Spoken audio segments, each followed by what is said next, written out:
자, 성도 여러분 안녕하십니까? 다시 한번 인사드립니다. 안녕하세요. 네, 오늘 날씨도 안녕하세요. 네, 환영합니다. 모두 환영합니다. 예. 어, 우리 또 내가 이 시간에 또 함께 들어오셨으면 좋겠는 분들에게 또 연락을 해서 들어오시라고 하고 싶은데 예. 이게 한 번 안 들어오기 시작하면 이게 습관이 됩니다. 근데 한 번 들어오기 시작하면 또 이것도 또 좋은 습관이 됩니다. 그래서 많은 분들이 이 시간에 함께 하시기를 또 권해드리고 있는데요. 여러분들도 이렇게 함께 동참해 주시면 감사하겠습니다. 권해 주시고 주변에 알려주시면 감사하겠습니다. 자, 오늘은 민수기 강의 23강입니다. 제 30장부터 33장까지의 내용을 아주 신속하게 한번 진행을 해보도록 할 건데요. 오늘 총 제목은 행하기로 생각한 것입니다. 행하기로 생각한 것. 도대체 무슨 내용일까요? 한번 진행을 해보도록 하겠습니다. 먼저 30장입니다. 민수기 30장은 여성들의 서원에 대한 이야기입니다. 예, 행하기로 생각한 것 중에 입에서 나온 대로 행하기로 생각한 것대로 행해야 되는데, 특별히 여기에서는 입에서 나온 대로 행하는 것을 이야기합니다. 사람이 여호와께 서원하였거나 결심하고 서약하였으면 깨뜨리지 말고 그가 입으로 말한 대로 다 이행할 것이니라. 네. 민수기 30장에는 이 여성들의 소원에 대한 이야기가 나옵니다. 근데 남성들은 계속해서 앞에서 이야기한 것들은 다 남성을 기준으로 서원을 이야기했다면 여기서는 여성의 서원을 이야기하고 있죠. 근데 특별히 여성들은 예, 그 어린 시절과 장성하여 결혼한 이후가 달라집니다. 바로 이렇게 달라집니다. 기본적인 방침은 똑같습니다. 입에서 나온 대로 준행합니다. 내가 이렇게 하기로 했으면 그 말한 대로 해야 하는 것입니다. 예, 이 원칙은 이스라엘 역사에서 한 번도 바뀐 적이 없어요. 입으로 내뱉어서 서원하고 맹세한 말은 하나님께 대한 약속, 결심, 서약, 이것이 서원입니다. 서원은 약속하고 결심한 서약인데요. 그것을 했을 때는 그 말한 대로 하라는 것입니다. 그런데 특징이 있죠. 결혼 전에는, 그러니까 어린 시절에는 그 서원을 하고 났을 때, 나는 이렇게 이렇게 하기로 하나님 앞에 서원합니다. 하고 자기가 기도하고 이렇게 탁 성령에 충만해서 막 이제 의기충천해서 서원을 했어요. 예, 때때로는 그러나 어린 시절은 좀 충동적으로 할 수도 있잖아요. 그래서 그걸 누가 컨트롤 하느냐면 아버지가 그것을 슈퍼바이징 합니다. 그래서 그것이 보기에 아버지가 보기에 이것은 합당하고 적절한 서원이구나. 의논하면서 내가 이 아이의 서원을 하나님 앞에 한 서원을 인정해 줘야겠구나 하면 그래, 알았다 하고 허용해 줍니다. 허락해 줍니다. 그러니까 아무 말을 안 하는 것도 허락에 들어갑니다. 여기 내용을 읽어 보시면. 그래서 아버지가 컨트롤해요. 근데 아버지가 만약에 반대한다. 아니야. 그건 너 너무 기분에 따라서 한 거야. 하면 어떻게 해요? 예, 그것은 취소 처리가 돼요. 그리고 그 말을 뱉어서 서원한 내용에 대해서도 책임을 지지 않아도 됩니다. 약간의 방어막이 있죠? 근데 남자들은 그런 방어막이 없어요. 근데 여성들은 이 방어막이 있습니다. 그 다음, 결혼 후에는 누가 슈퍼바이징을 해요? 그 남편이 남편. 합니다. 그래서 이 여성이 이 신앙을 열심히 하려고 마음을 먹고 가서 기도를 하다가 갑자기 내가 이런 헌신을 해야겠다. 또 누굴 만나가지고 하나님 내가 이런 봉사를 통해서 이런 하나님 앞에 헌신하겠습니다. 이렇게 하고 집에 들어오면 그걸 반드시 누구한테 말을 해야 돼요? 남편에게 말을 해야 돼요. 그 남편이 딱 보니까 그래, 우리 당신이 말한 것이 참 타당해 보이고 적절해 보입니다. 우리 규모에서 할 수 있는 헌신이요. 라고 하면 오케이. 그런데 아무 말도 안 했다. 그래도 오케이. 근데 그때 남편이 그건 좀 생각을 해봐야 될 것 같아. 지금 그것은 우리에게 적절치 않아. 라고 말하면 취소가 됩니다. 그리고 책임을 지지 않아도 됩니다. 그런데 과부가 되신 경우, 예, 그럴 때는 슈퍼바이저가 없어요.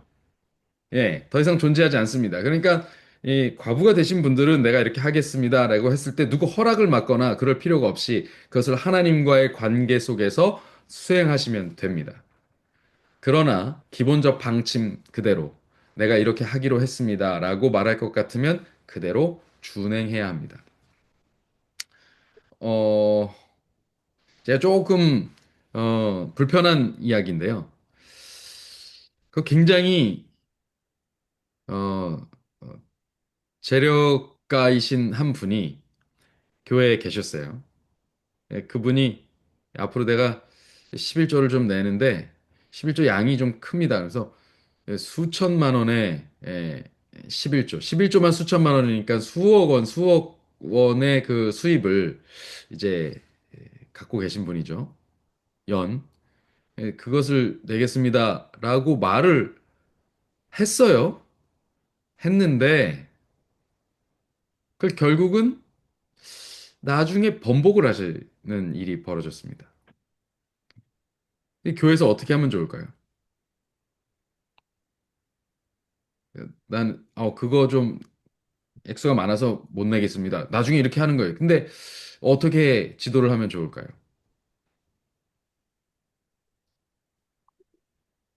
예.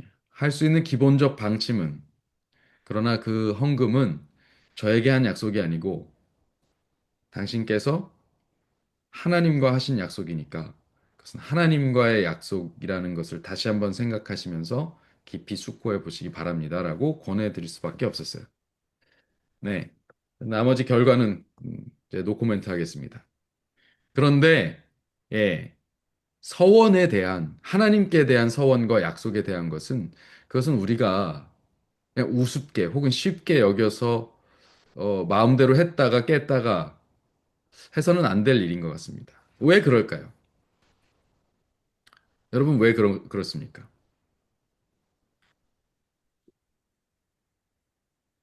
하나님이 엄한 분이기 때문에 그렇습니까? 감히 아니요. 하나님 말씀을 어겨 하면서 그냥 막무가내로요? 여러분 하나님의 율법을 잘 생각해 보십시오. 하나님의 율법의 기초가 되는 그 원칙이 무엇입니까? 하나님의 기초가 되는 원칙 두 가지. 사랑과 언약, 공의입니다. 사랑과 공의. 이 두 가지가 율법의 기초입니다. 하나님의 보좌의 기초이며 율법의 기초입니다. 그래서 하나님의 사랑하심과 공의로우심이 입맞추는 장소가 율법이고 그것이 십자가고 그렇습니다. 여러분 그 말뜻은 무엇이냐면요. 마치 이런 거와 비슷합니다. 이 사랑하는데 공평하게 사랑하시는 거예요. 공의롭게 사랑하시는 것입니다. 나에게 자녀들이 있어요. 자녀가 10명 있습니다.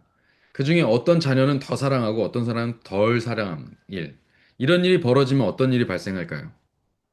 자녀들 간의 우애가 깨지고요. 사랑이 깨집니다. 그 집안에. 그런 일들이 언제 있었나요?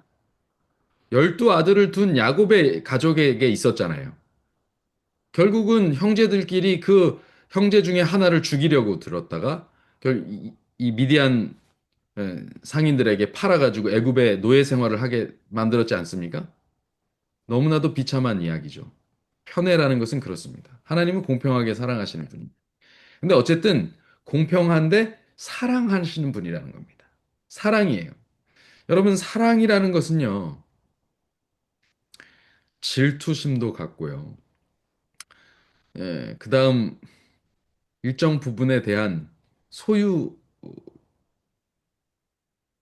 소유권도 같습니다. 그래서 하나님께서 우리를 사랑하시는 것 때문에 하나님은 당신의 모든 것을 다 우리에게 주시기로 작정하셨어요. 이것이 하나님의 서원입니다. 그래서 그것을 우리에게 지키시려고 우리에게 약속을 하셨는데 누구의 이름을 걸고 하셨냐면 당신보다 더 높은 이가 없으니까 당신의 이름을 걸고 약속하신 거예요. 내가 내 이름을 걸고 너희를 살려내겠다. 내 이름을 걸고 너희를 구원하겠다. 내 이름을 걸고 너희를 사랑하겠다. 그리고 그것에 대해서 끝까지 책임을 지시는 것입니다. 사랑은 이런 것이죠. 그런데 우리의 사랑은 어떻습니까? 정말 얄팍하고 간사하기가 그지없어요. 그래서 요렇게 말했다, 저렇게 바꿨다. 요렇게 하겠다고 했다가 다시 마음을 바꾸고서는 변심해버리죠. 여러분, 그러한 행위는 참으로 사랑하는 관계에서 일어나면 안 되는 일입니다. 지금 서원이라는 말은 이뭐 여성의 서원, 남성의 서원 이것을 구별해서 뭐 이렇게 규정으로 하다 보니까 우리가 그런 데 집중하게 되는데요. 사실 서원이라는 것 자체에서 우리는 그 무게를 찾아야 합니다. 서원은 하나님과 내가 사랑하는 그 관계를 더 깊고 넓고 애틋하게 만들어가는 일련의 과정입니다. 사랑하는 연인들이 우리가 몇 시에 어디서 만나자, 오늘은 무얼 하면서 시간을 보내자라고 약속을 했는데 그 장소에 그 사랑하는 대상이 안 나타나면 얼마나 큰 배신감을 느낄까요? 더 나아가서 그 시간에 내가 아닌 다른 이성을 만나고 있다고 할 것 같으면 그것은 더 관계가 진전될 수 있는 일입니까? 거기서 끊어져야 되는 것이죠. 네. 그래서 이 서원은 반드시 지켜져야 하는 것입니다. 내가 만약 하나님께 이렇게 하겠습니다라고 하고 그 서원을 지키지 않는다면 그것은 곧 무엇을 뜻하는 거냐면 마치 바람을 피는 것과 같은 일이 됩니다. 하나님께서는 이걸 가장 싫어하세요. 하나님께서는 우리가 그분 외에 다른 어떤 신을 그 앞에 두는 것을 우리에게 우리 삶에 두는 것을 원하지 않으십니다. 우상 숭배라고 하시고요. 그것을 음행이라고 말씀하십니다. 그래서 우리가 이렇게 하겠다고 약속한 일은 반드시 지켜져야 하는 것이죠. 그렇지 않으면 그것은 내가 그 시간에 그걸 안 한다는 게 무엇을 뜻합니까? 내가 원하는 다른 것을 한다는 거예요. 예. 그것이 곧 우상숭배고 음행인 거죠. 질투하시는 하나님의 진노를 사는 일이 되는 것입니다. 자, 그래서 서원은 반드시 지켜져야 합니다. 꼭, 우리 물론 이 말씀을 들으면 이제 나 이거 입으로 함부로 서원하면 안 되겠다. 예, 이렇게 해서 헌신하려는 마음 자체를 또 닫으시는 분이 계실지 모르겠어요. 그러시라고 드린 말씀은 아닙니다. 다만 가벼이 하지 마시라라는 말씀을 드리고 싶어서 드린 말씀입니다. 네. 근데 사랑하는 사람들 간에는 이제 하나님과의 관계가 깊어지면 이런 약속과 그리고 입에서 나온 것을 지키고자 하는 내 스스로의 사랑하는 사람에 대한 의무와 책임과 그리고 강제성을 내 스스로가 막 만들어내서 그것을 지키게 되죠. 사랑하니까요. 예, 그것을 우리가 예, 사랑의 구속이라고 말하는데 그렇게 우리가 다 사랑이라는 것을 하죠. 자, 하나님의 계명이 사랑이시라는 것에서 그 동기를 찾을 수 있게 되기를 바랍니다. 자, 그리고 31장은 미디안 정복입니다. 이것은 앞에 여성의 서원이 입에서 나온 대로, 입으로 서원한 대로였다면 여기는 여호와께 원수진 대로입니다. 여호와께서 이스라엘 자손의 원수를 미디안에게 갚아라. 그리고 그 후에 모세는 모세는 이제 죽임을 당할 것이다라고 이야기를 하십니다. 그런데 이렇게 말씀하시면서 뭐라고 하시냐면 31장을 보면 예,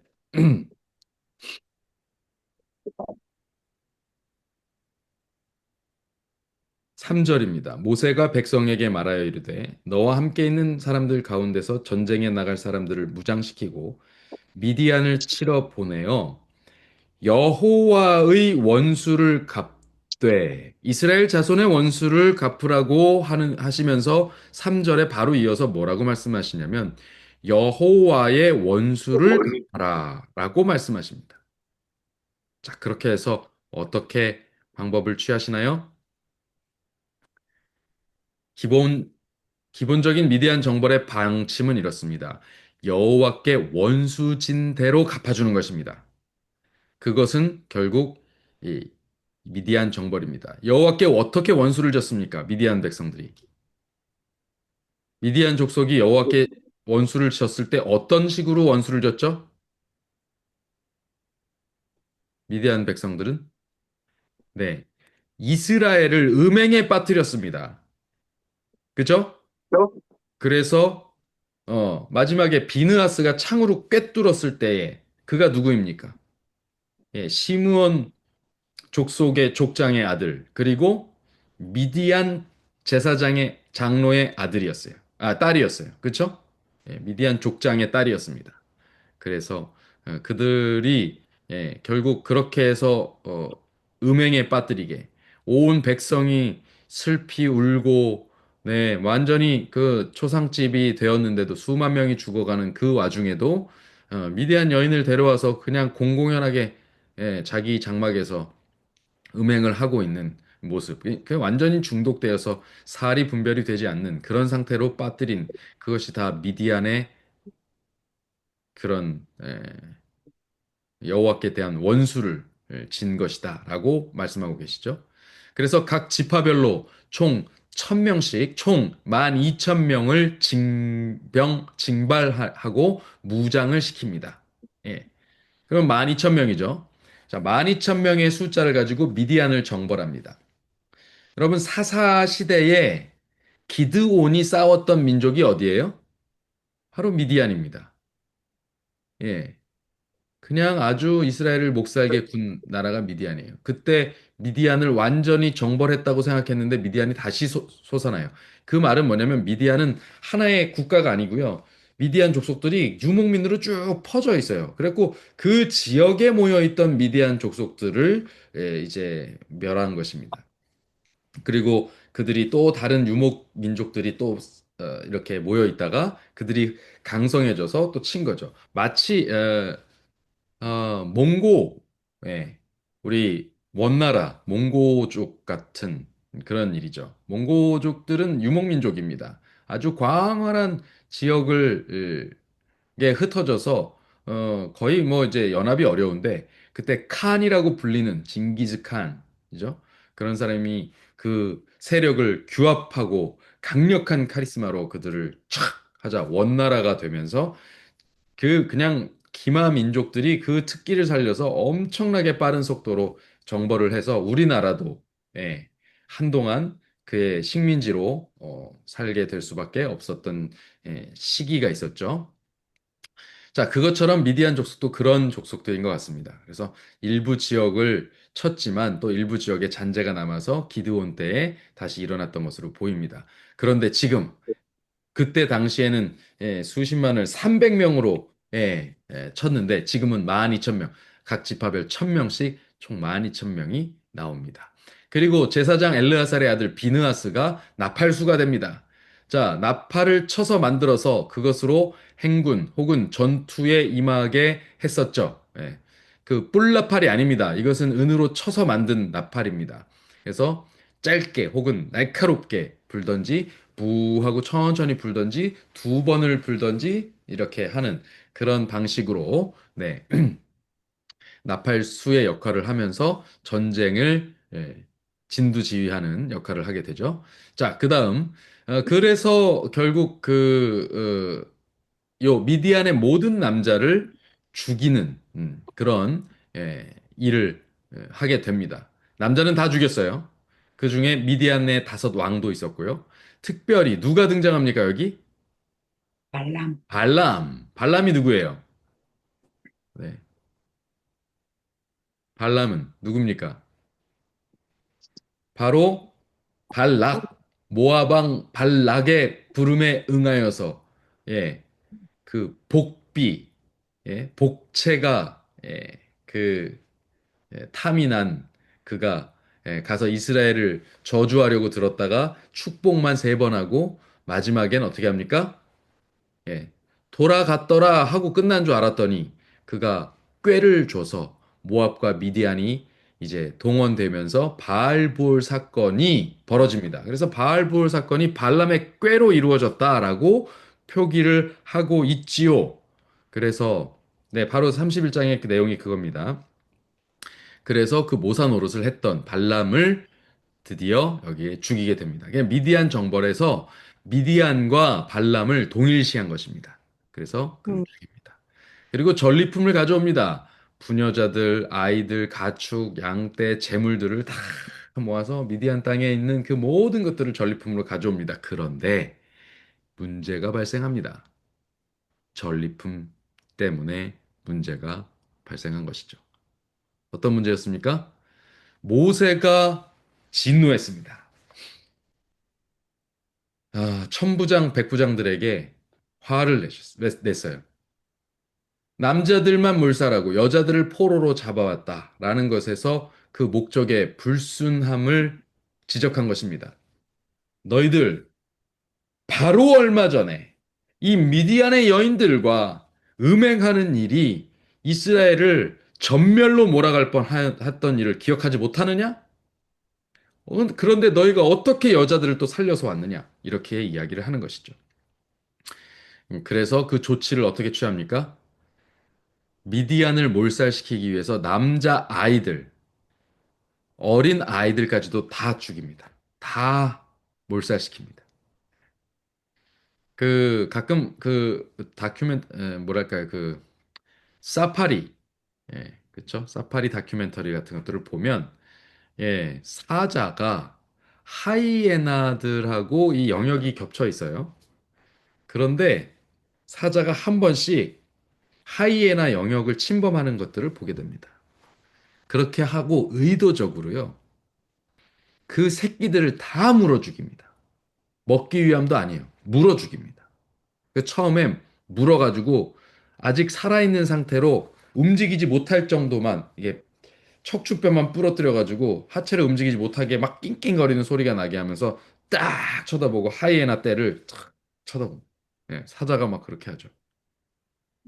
그렇게 하고 결국은 다 새끼는 보면 하이에나 새끼는 보면 다 죽여버립니다. 왜 그렇습니까? 더 이상 사자들의 영역을 침범할 수 없도록 하기 위함입니다. 예, 그렇게 해서 남자 아이를 다 몰살하는 동일한 의미로 그렇게 되는 것이죠. 그러나 여자는 살려두는데요. 특별히 남자를 아는 여자는 또 죽입니다. 그리고 남자를 알지 못하는 여자, 다시 말하면 남성과 동침의 경험이 없는 여성들. 그러니까 어떤 유혹의 경험, 우상 숭배의 의식에 동참했던 경험이 없는 여인들만 예, 데리고 와서 뭐 그들의 첩이나 철을 삼을 수 있도록 이렇게 한 것으로 보입니다. 혹은 여종이나. 그리고 나서 그 이후 정결 예식이 이루어집니다. 살인자, 그러니까 전장에 나가서 적을 죽인 그런 사람과 그리고 그 시체 접촉 혹은 가까이 갔던 사람들에 대해서 정결 예식을 하게 합니다. 이것은 민수기 19장에서 나온 붉은 암송아지 정결 예식하고 동일한 예식입니다. 3일과 7일에 진영 밖에서 이루어지는 것이죠. 무엇을 가지고 했겠어요?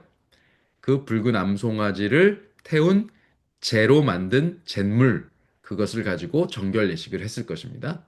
그리고 의복과 장구류는 물 세탁을 하게 하고 금속류는 불로 소독을 하게 합니다. 그래서 불로 지날 수 있는 것들은 다 불로 지나게 하고 불에 들어가면 타는 것들은 다 물로 세탁하게 합니다. 그리고 마지막 7일에 다 세탁하고 물로 목욕한 후에 진영으로 돌아올 수 있도록 들어올 수 있도록 이렇게 한 것이죠. 자, 전리품을 그리고 분배하고 거기서 예물을 드립니다. 총 전리품의 절반은 참전 용사들, 12,000명의 참전 용사들에게 절반을 줍니다. 그러면 그 용사들은 그 전리품을 가지고 집에 가서 꽤 부유하게 살 수 있었겠죠. 그다음 그 나머지 절반은 나머지 회중들에게 나눠줍니다. 예. 각 지파별 1000명씩은 그 전리품을 가지고 돌아오지만 나머지 지파의 회중들은 그 절반을 나누는 그래서 조금 적은 양들을 개인적으로 가져가게 되겠죠.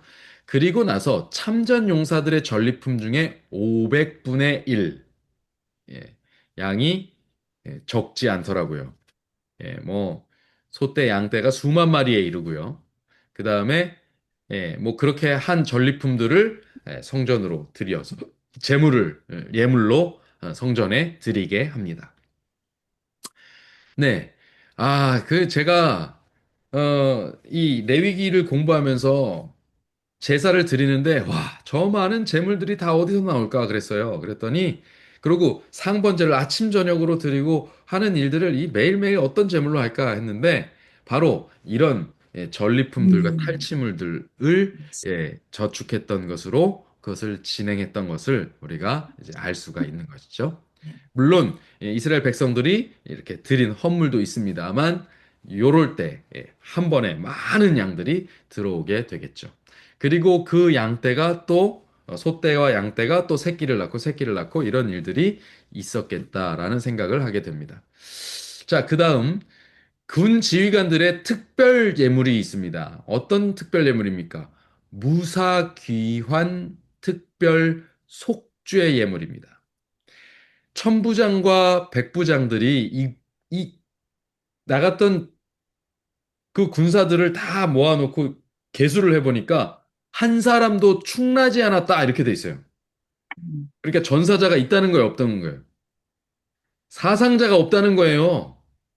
12,000명이 그대로 돌아왔다는 얘기예요. 음, 미디안을 다 몰살시켰는데 12,000명이 그대로 돌아왔어요. 음, 이런 전쟁이 어디 있습니까? 세상에 이런 전쟁이 어디 있어요? 지금 지금 전쟁이 일어나고 있죠. 미국이 전쟁을 일으켰어요. 그런데 에, 압도적으로 완전히 압살할 것처럼 생각됐는데 지금 그렇게 되고 있습니까? 아니요. 아니요. 미군에게도 그리고 미국의 경제적이고 정치적인 손실도 피해도 엄청난 양으로 지금 되고 있습니다. 여러분 지금 기름값이요. 아이고, 제가 깜짝 놀랐습니다. 어떻게 이렇게 들어갈 수 있습니까? 예, 정말 너무하는 것 같습니다. 음, 기름값 이런 것들 다 우리 국민들의 피해로 돌아오고 있는 상황이죠. 그런데 이 전쟁에는 피해가 없었어요. 오직 소득만 있었습니다. 이런 전쟁 있을 수 없겠죠? 그래서 금, 금, 그, 금으로 만든 이 보물들에 대한 거제물을 드리게 됩니다. 금 거제물은 하나님 앞에 이렇게 올렸다가 내립니다. 올려드리는 거예요. 딱 들어서 거중기, 기중기, 거중기 할 때 쓰는 말입니다. 들어 올릴 겁니다. 그래서 그 예물을 들어 올렸다가 내리는 것을 다 금만 1675세겔이라는 양을 가져다가 하나님의 성전에 성소에 드리게 됩니다. 그래서 훗날 이런 것들이 모여서 다 성전을 짓는데 사용되지 않았을까 이런 생각을 할 수 있게 되는 것이죠. 자, 32장으로 넘어갑니다. 32장에는요, 또 재밌는 얘기가 나옵니다. 아, 이 깜짝 놀랄 일인데요. 요단 강을 건너지 않고 요단 동편에 몇 지파들이 정착하게 됩니다. 르우벤 자손과 갓 자손은 심히 많은 가축대를 가졌더라. 그들이 야셀 땅과 길르앗 땅을 본즉 그것은 목축할 만한 장소인지라. 아, 그들이 협의를 합니다. 르우벤과 갓이 협의를 해요. 그래가지고 어떻게 합니까? 우리 우리 모세한테 건의합시다. 그리고 모세에게 갑니다. 무주공산이 된 요단이 아니고 요단 동편의 땅에 대한 루벤과 갓 자손의 요청이 시작됩니다. 그러자 모세가 진노를 합니다. 왜 진노했을까요? 왜 진노했을까요? 감히 너희가 가데스 바네아 정탐 사건 때의 경험 때문에 우리 전 이스라엘 백성이 40년간을 이렇게 방황했던 것을 기억하지 못하고 그것을 다시 재현하려느냐? 이렇게 했어요. 가데스 바네아 정탐 때 어떤 일이 있었습니까? 갈렙과 여호수아는 어떻게 했어요? 저들은 우리 밥이다. 들어가자. 그랬어요. 그때 들어갔으면 2년 만에 입 가나안입니다. 그런데 그들이 어떻게 했어요? 1년 반, 2년 만에 입 가나안이었는데 그들이 어떻게 했어요? 그때 악평을 했습니다. 그래서 뭐 하자고요? 못 들어간다고. 가나안 땅 들어가지 말자고. 예. 그렇게 한 바람에 38년의 시간을 더 돌았는데 너희가 지금 그 일을 반복하려고 하느냐? 그러자 르우벤과 갓 지파가 이렇게 얘기합니다. 우리가 우리 식솔들과 가축들을 보호할 수 있는 견고한 성읍만 지어 놓으면 바로 요단 서편에 같이 우리 군사들이 동참하겠다. 요단 서편 정벌에 동참하겠다. 그래서 요단 서편 땅이 다 정복이 되어서 안정이 이루어진 후에 너희가 가라고 하면 그때 우리가 돌아와서 여기에 정착하고 살겠다. 어? 괜찮은 딜인가요? 어떻게 생각하세요, 여러분? 이 딜이 괜찮습니까? 괜찮, 예. 네, 네. 나쁘지 않아요. 예, 뭐 요단강 하나를 두고 있지만 요단강이 그렇게 뭐 대단히 큰 강도 아니고, 예, 그냥 몇 걸음 걸으면 건너는 그런 개울 같은 곳도 있어요. 폭이 좁은 곳도. 그리고 무릎이나 건조한 건기에는 무릎이나 허벅지까지밖에 오지 않기 때문에 그냥 뭐 막 건너갈 수 있습니다. 다리만 딱 걷고. 예, 그 정도로 좁은 강을 두고 동편에 거한다는 것이 그렇게 큰 일이 아니라고 여겨질 수 있죠. 그래서 그들이 그것을 허락합니다. 그래서 백성들하고 얘기를 해요. 나머지 지파들하고 모세가 협의를 해요. 저 지파에서 자기들이 여기를 땅을 차지하는 대신에 우리랑 같이 건너가서 정복하고 돌아와서 여기 정착하기로 했어. 오케이? 그랬더니 다들 오케이. 괜찮아. 이렇게 얘기한 겁니다. 그랬는데 처음에 요청은 루벤과 갓 지파만 요청한 것으로 나오는데 나중에 땅을 분배할 때 보니까 루벤, 갓 그리고 므낫세 반 지파 요셉의 첫 아들 므낫세 반 지파가 동참이 됩니다. 예, 그래서 결국 아모리 왕 시혼의 땅, 바산 왕 옥의 땅, 모압 평지를 포함한 그 길리앗 전 지역을 그들이 분배해서 나눠 갖게 됩니다. 예, 뭐 부지의 어떤 면적으로만 보면요. 가나안 땅의 절반 가까이 되는 지역이라고 저는 보여집니다. 절반 이상 어떤 면에서 그런 지역인데 여기에 정착을 하게 되죠. 그 지역이 그냥 무주공산으로 된 그들이 정복했잖아요. 아모리 왕 시온도 정복하고 바산 왕 옥도 정복해서 거기가 이제 지배자가 없어요. 통치자가. 그리고 지금 이스라엘의 200만의 백성이 예, 그 땅을 임시 점거하고 있는 것입니다. 이들이 빠져나가면 그것이 뭐가 되겠어요? 예. 그래서 이 땅을 달라고 이야기하는 것이죠. 그리고 미디안도 또 정복해 버렸잖아요. 그러니까 그 땅까지 다 해서 그들이 차지하고자 했던 것입니다. 그래서 여기에 이제 한 지역을 우리가 이야기하자면 요 지역에 길르앗 지역이 있죠. 길르앗 지역에 그 유명한 사람이 등장합니다. 누굽니까? 길르앗 지역에 유명한 사람이 등장하죠. 네. 음,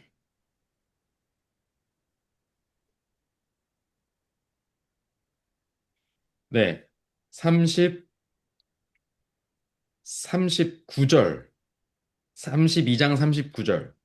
므낫세의 아들 마길의 자손은 가서 길르앗을 쳐서 취하고 거기 있는 아모리인을 쫓아내매.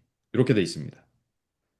모세가 길르앗을 므낫세의 아들 마길에게 주었다. 이렇게 됩니다. 여러분, 이 므낫세의 아들 마길, 길르앗의 마길, 이거 익숙하지 않으십니까? 우리가 어디서 봤던 기억이 나십니까? 사무엘 하에서 봤던 기억 나십니까? 네. 사무엘 하에서 예, 다윗이 도망했던 데가 어디예요? 바로 이 지역입니다. 그래서 이 길르앗에 가까운 마하나임이라는 땅에서 그가 도망한 생활을 해요. 그리고 그 마길의 자손 중에 누구요? 네, 바르실레가 그를 돕죠. 그리고 결국 이 바르실레의 아들 김함을 비롯한 그의 아들들이 나중에 같이 이 예루살렘에 복귀해서 총애를 받으며 신하의 삶을 살게 되죠. 여기 길르앗 그리고 거기에 마길의 자손 이들은 요단 동편의 백성들이다 이렇게 알고 계시면 되겠습니다. 자, 이렇게 해서 결국 다 쫓아내시고 쫓아내고 거기에 정착을 하게 됩니다. 자, 그리고 나서 이제 민수기 33장이 이어집니다. 민수기 33장은요, 애굽에서 모압까지 광야의 38년의 여정을 쭉 정리한 내용입니다. 그래서 그 앞에 출애굽기, 레위기, 민수기 이 전반부 32장까지에 나왔던 여러 이 진을 치고 걷고 거기에 어떤 사건이 벌어지고 한 내용들에 등장한 지명 외에도 많은 지명들이 등장을 합니다. 그런데 그 지명들을 다 외우거나 거기에 하나하나를 파는 것은 신학자들이나 고고학자들이 할 일이고요. 예, 예, 우리는 이제 그런 여정들이 있었구나, 더 디테일한 기록들이 여기 있구나라는 것을 알고 계시면 됩니다. 그래서 애매하게 그냥 띄엄띄엄 다닌 것이 아니라 이렇게 구체적으로 하나님께서 그들을 이렇게 인도하고 진을 쳤다가 거두고 행진을 했다가 하는 일들이 38년 동안 이렇게 반복되었다는 사실, 그 중간중간에 있었던 사실들이 또 다른 기록물들과 교차해서 검증된다라는 것을 알 수 있다라는 것입니다. 자, 그래서 모세가 여호와의 명령대로 그 출애굽부터의 애굽부터 요 모압 평지까지의 노정을 따라 그들이 행진한 것을 이제 모세가 기록하게 됩니다. 그 노정은 이러합니다. 요렇게 보십시오.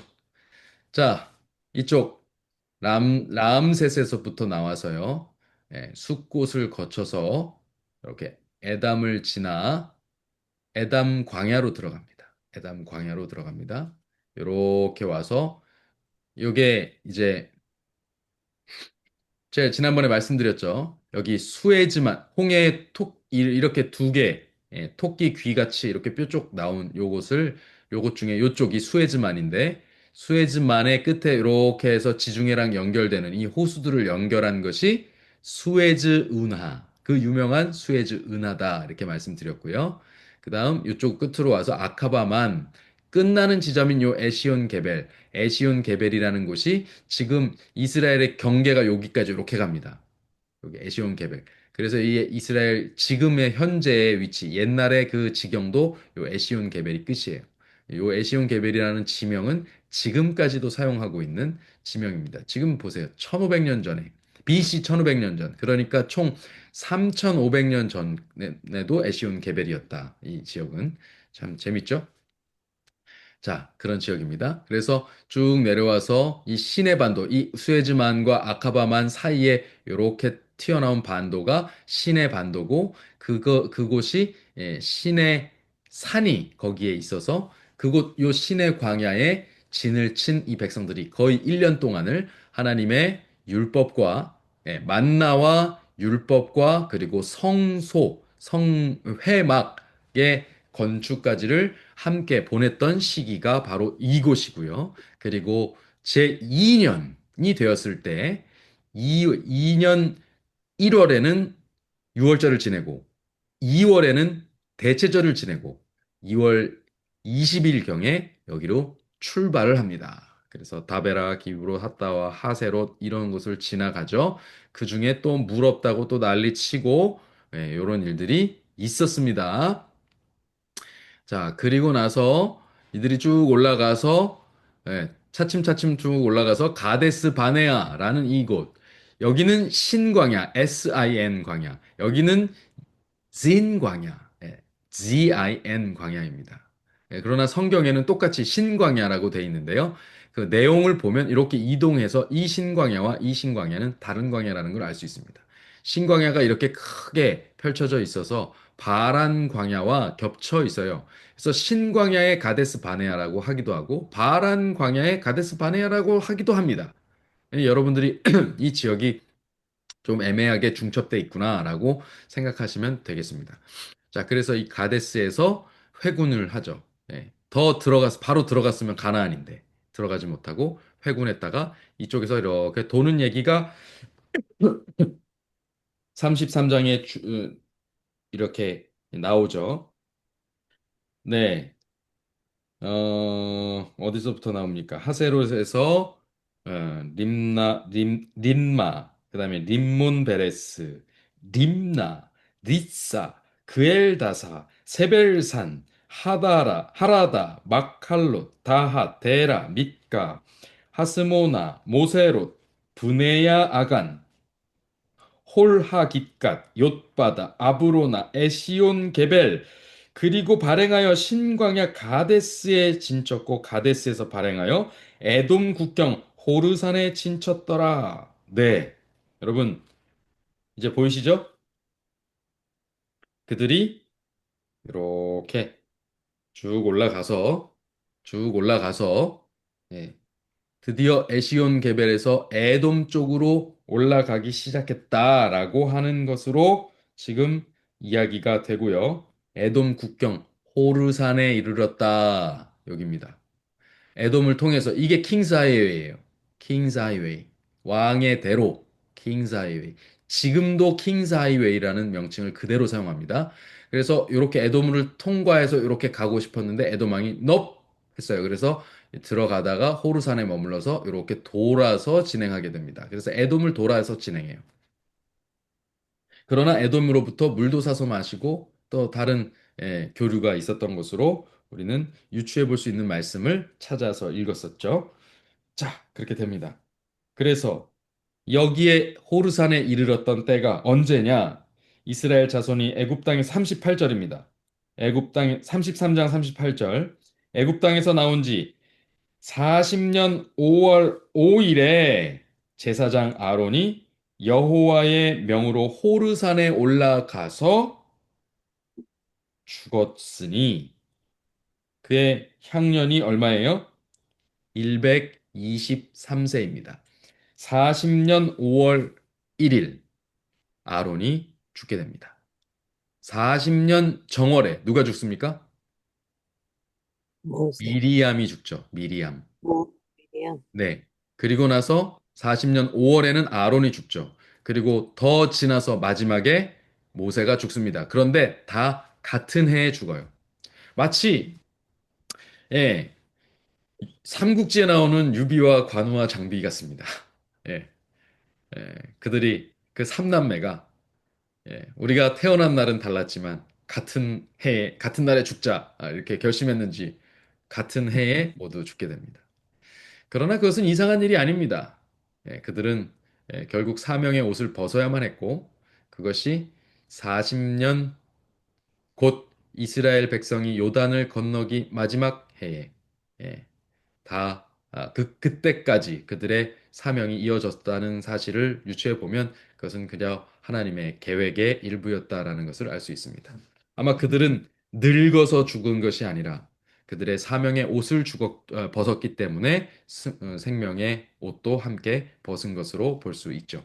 그렇게 해서 모세는 호르산에서 형 아론을 보내고 그리고 쭉 올라가서 이 모압에 이르고 여기를 차지하고 있던 아모리 왕 시혼과 바산 왕 옥까지 다 쳐서 멸한 후에 모압 평지에 머무는 것까지 그래서 이곳에 있는 네, 느보산 혹은 비스가 봉우리, 느보산 비스가 봉우리 꼭대기에 올라가서 죽게 되죠. 여리고 쪽 이 건너가기 직전에 요단 서편을 다 바라보고 죽게 되죠. 자, 요 내용입니다. 그래서 여기까지 가기 전에 지금 모압 평지, 모세가 죽기 전 모압 평지에서 지금 이 내용을 정리해서 기록을 다 하고요. 그래서 41절부터 호르산에서 발행해서 쭉 간 것, 그리고 44절 모압 변경 이에아바림에 진치고, 그 다음 쭉 올라가서 47절 느보 앞 아바림 산에 진쳤고, 느보라는 지역 아바림 산맥 앞에 진쳤고, 아바림 산맥에서 발행해서 여리고 맞은편 요단가 모압 평지, 바로 여기입니다. 바로 이 지역, 여기 커서 음, 보이시죠? 예, 네. 여기에 진쳤다. 그래서 모압 평지의 진이 베려시못에서부터 아벨 시딤에 미쳤다. 그러니까 뭐 이렇게 넓게 진을 쳐갖고 있어가지고 그 지역이 한참 벌어져서 넓게 진쳐 있었다. 뭐 이런 이야기입니다. 정확히 어디인지 지금은 알 수가 없죠. 예, 뭐 우리는 더 알 수가 없습니다. 거기 살아본 지역이 아니니까. 자, 그다음 50절입니다. 여리고 맞은편 요단과 모압 평지에서 이제 예, 여호와께서 그들에게 말씀하십니다. 모세를 통해서 말씀하시는데요. 이것이 중요합니다. 이것은 제가 좀 읽도록 하겠습니다. 이스라엘 자손에게 말하여 그들에게 이르라. 너희가 요단을 건너 가나안 땅에 들어가거든 그 땅 거민을 너희 앞에서 다 몰아내고 그 새긴 석상과 부어 만든 우상을 다 파멸하며 산당을 다 회파하고 그 땅을 취하여 거기 거하라. 내가 그 땅을 너희 산업으로 너희에게 주었음이라. 너희 가족을 따라서 그 땅을 제비 뽑아 나눌 것이니 그 수가 많으면 많은 기업을 주고 적으면 적은 기업을 주되 각기 제비 뽑힌 대로 그 소유가 될 것인즉 너희 열조의 지파를 따라 기업을 얻을 것이니라. 네. 네, 들어가면 그 땅에 들어가면 이제 그 땅의 백성들 다 진멸하고 그리고 그 땅의 백성들이 섬기던 우상 그리고 그들의 풍속을 싹 없애야 되는 것, 지워야 되는 것입니다. 그것이 그들의 사명이었어요. 그리고 나서 그 땅을 다시 정결케 한 후에 그들의 땅으로 다시 주겠다는 것입니다. 요한계시록에 보면 천년기를 보내면서 이 지구는 황폐해집니다. 뭐 사단은 혼자 있었기 때문에 아무도 유혹도 할 수 없고 그냥 그런 상태로 있다가 마지막에 그 땅을 유황불로 하나님께서 싹 정리를 하고 청소를 하신 후에 새 예루살렘 성이 다시 이 땅에, 이 지구, 이 땅에 내려와서 이 땅이 영원한 그런 평화의 땅, 행복의 땅, 안식의 땅이 되게 되는 것이죠. 아멘. 네. 그것과 똑같은 일이 지금 여기서 먼저 있었어야 하는 것입니다. 음, 하나님은 그것을 원하셨어요. 음, 여기서 악의 요소, 사단의 사주가, 사단의 괴계가 펼쳐놓은 그런 모든 것들을 다 없애고 청소하고 지워내고 그리고 하나님의 명령하신 하나님의 명령을 따르는 하나님의 법의 통치를 따르는 이타적 사랑이 지배하고 가장 선하고 아름답고 그 평화가 넘치는 안식의 땅이 바로 이 이스라엘 가나안 땅에 이스라엘 백성으로부터 시작되기를 원하셨어요. 그리고 그들을 필두로 하여서 그들을 이 온 세상 족속들의 장자 족속으로 장자 민족으로 삼아서 온 만민이 그 예루살렘을 중심으로 다 하나님을 경배하고 하나님을 따르는 만민이 하나님의 백성이 되게 하는 뜻을 하나님은 갖고 계셨던 거예요. 그러나 이스라엘 백성들은 들어가자마자 어떻게 됩니까? 정복과 동시에 그들과 타협하고 그들과 통혼하고 그들과 의상 숭배에 빠지고 그렇게 되죠. 네, 그렇습니다. 마지막 여기 므낫세라는 이름이 참 그렇죠.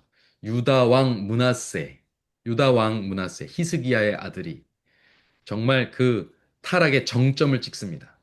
그래서 그 정점을 찍어서 아주 체계적으로 여호와의 성전을 만신전화시키고 오직 여호와만 섬기게 했던 그 땅에 다른 우상 숭배만이 아니라 그냥 그 여호와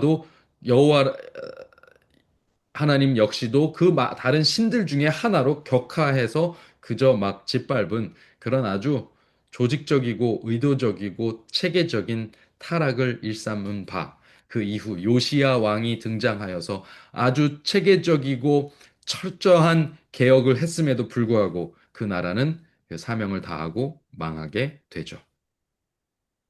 자, 그 얘기가 55절부터 나옵니다. 너희가 만일 그 땅 거민을 너희 앞에서 몰아내지 아니하면 너희의 남겨둔 자가 너희의 눈에 가시와 너희 옆구리에 찌르는 것이 되어 너희 거하는 땅에서 너희를 괴롭게 할 것이요. 나는 즉,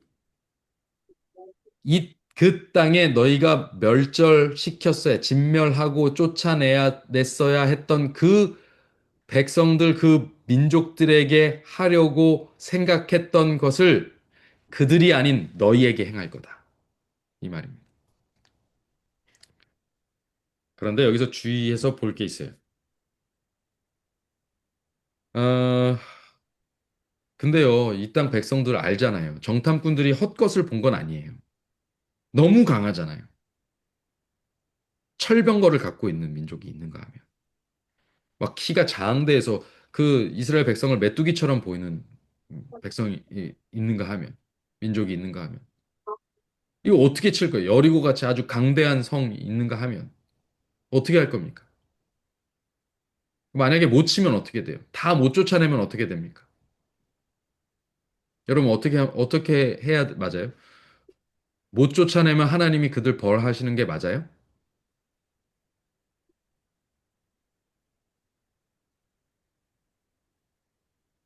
그 하나님이 쫓아내라고 했는데 그들이 못 쫓아내면 그건 하나님 능력 부족 아니에요? 아닌 것 같은데요. 그거 어떻게 그 아닌 것 같은 느낌만이 아니라 왜 그런지 분명하게 알아야죠. 멀쩡하라 그랬으면 해야지. 하나님을 믿고 해야 되는데 못했으니까 그건 하나님의 잘못이 아니잖아요. 네, 중요한 말씀을 해주셨습니다. 믿고 해야 돼요.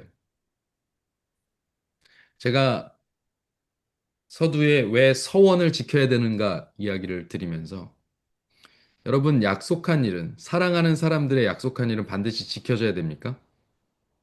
하나님은 이미 우리를 사랑하셔서 모든 것을 주시겠다고 약속하셨고, 이제까지 한 번도 틀림없이 다 이루어 오셨어요.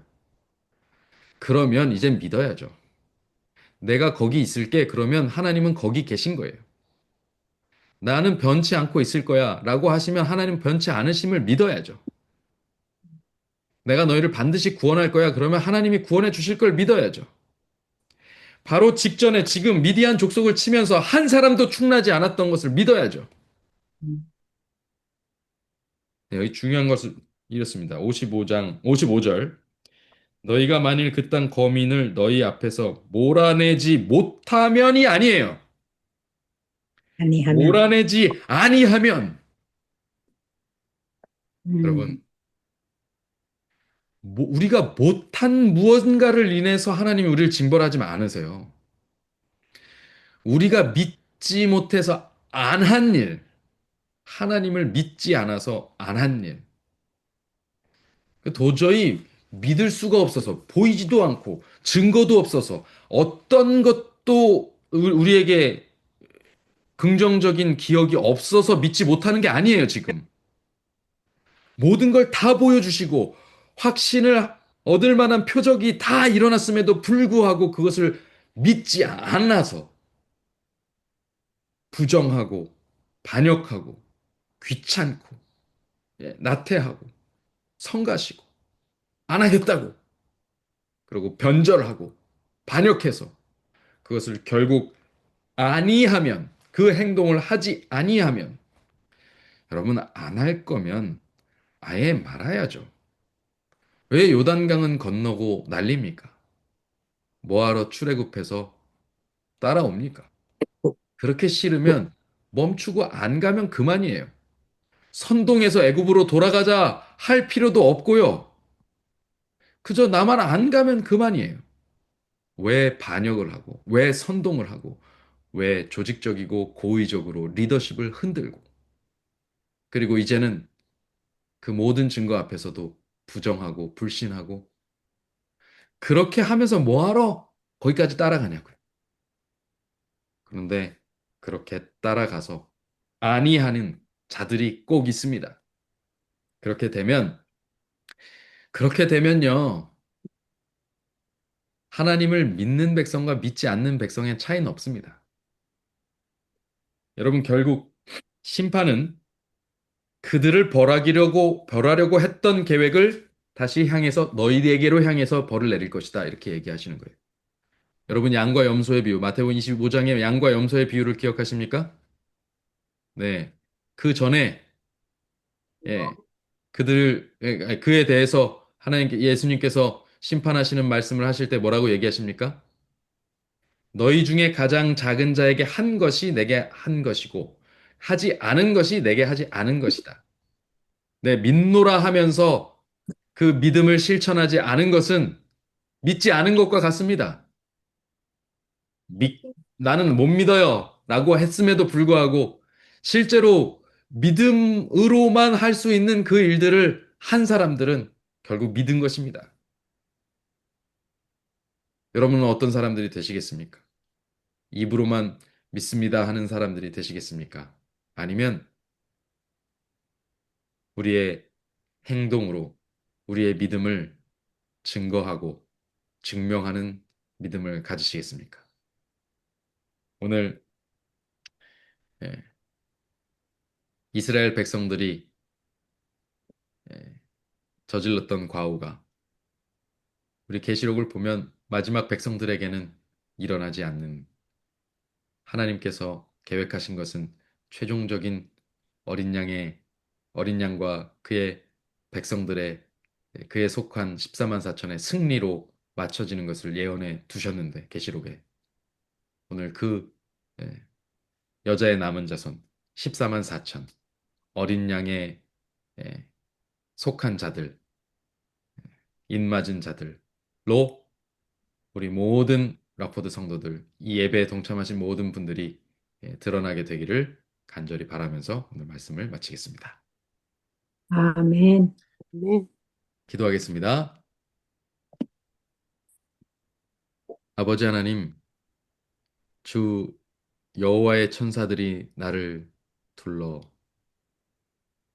밤낮 지켜 주신다고 노래하고 찬양하면서 우리가 이 앞으로 나아갈 길에 대하여 의심하고 걱정하는 이유는 무엇일까요? 또 우리 눈에 보기에 아름답고 좋은 것들을 하나님의 명령과 하나님의 약속을 부정하고 불신하고 깨면서까지 탐닉하고 추구하는 이유는 또 무엇일까요? 그저 답은 죄, 사탄에 속한 그 범죄 때문이다 라고밖에 말할 수 없습니다. 주님, 우리는 죄인입니다. 그래서 주님의 증거를 보고도 믿지 못합니다. 말씀을 보고 읽고 듣고 이렇게 펼치고 있는 이 순간에도 우리의 믿음은 온전치 못합니다. 주님, 성령님, 오늘 우리 마음에 임하셔서 우리의 굽어지고 삐뚤어지고 삐딱해진 정신과 영과 혼을 바로 잡아 주셔서 주님께서 보여주신 그 모든 신뢰의 약속에 우리의 서원을 더하여 온전한 헌신에 이르는 순종에 이르는 그런 백성으로 꼴지어 주시기를 간절히 바라며 예수 그리스도 이름으로 기도합니다. 아멘. 아멘. 아멘.